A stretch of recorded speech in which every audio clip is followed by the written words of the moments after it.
चंद्रपूर जिल्ह्यातील तडोदी परिसरातील कन्हाडगाव येथे पर्यावरण संरक्षणासाठी कार्यरत स्वाप संस्थेनं घोणस सापांच्या मादीसह तब्बल 34 पिल्लांचे यशस्वी रेस्क्यू करून मोठी कामगिरी केली आहे।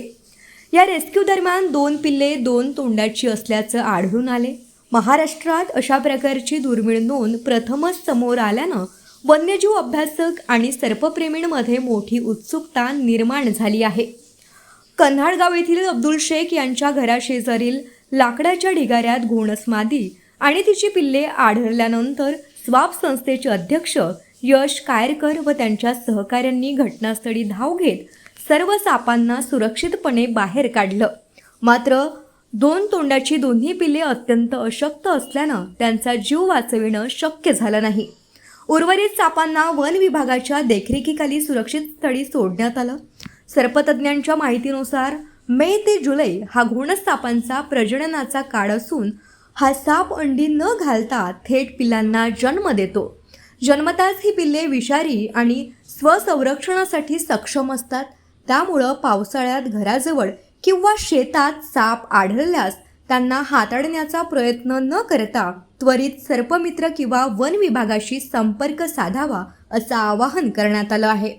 या मोहिमेत नाग, मण्यार, धामण यांसारख्या इतर सापांचाही सुरक्षित बचाव करून नैसर्गिक अधिवासात सोडण्यात आलं। या 2 घोणस सापाच्या पिल्लांना सुरळीत रेस्क्यू तर केले, मात्र हे पर्यावरणामध्ये सर्वाइव्ह करू शकले नाही। आणि मी जेव्हा यांना रेस्क्यू करून घरी आणला तेव्हा त्यांची परिस्थिती खालावलेली होती। मात्र सोडण्यापूर्वीच यांचा जीव गेलेला आहे, याबद्दल आम्हाला दिलगिरी वाटत आहे। तर मित्रांनो, पावसाळ्याचे दिवस लागले की या सापांचा विणीचा काळ असतो। काही साप नागासारखे अंडे देतात, तर घोणससारखे साप हे डायरेक्टली पिल्लांचं प्रजनन करतात। ते 35 ते 40 60 पर्यंत त्यांची संख्या राहू शकते। त्यामुळे पावसाळ्यामध्ये आपल्या घराजवळची आजूबाजूचा परिसर स्वच्छ ठेवा आणि रात्र फिरताना वगैरे काळजी घ्या। धन्यवाद। यशवंत कायरकर यांनी कन्हाडगावमध्ये घोणस जातीचा साप पकडलेला होता। तर ते साप मादा असून तिच्यासोबत तिचे 30 ते 40 पिल्ले सुद्धा होते। तर त्यापैकी 2 पिल्ले असे आढळले यशवंत भाऊला, आणि ते थोडे स्थिर अवस्थेमध्ये होते, नाजूक स्थितीमध्ये। तर त्या पिल्लांना 2-2 डोके होते, हे बघू शकता तुम्ही। हे बघा, हे छोटे पिल्ले आहे, हा एक डोका आहे, हा एक डोका आहे, आणि उलटा केला याचं स्ट्रक्चर। तर हे आमच्या पाळण्यामध्ये पहिलीच घटना आहे, आम्ही एवढे दिवसापासून साप पकडतो।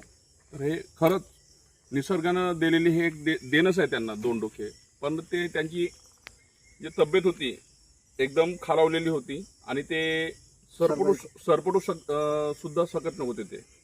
आणि जे बाकीचे पिल्ले होते तर ते अलगदपणे यशवंत भाऊंनी पकडून आम्ही आत्ताच त्यांना गायमुख येथील जंगलामध्ये रिलीज केलेलं आहे। आणि जी मादी होती तिला सुद्धा आम्ही निसर्गमुक्त केलेला आहे।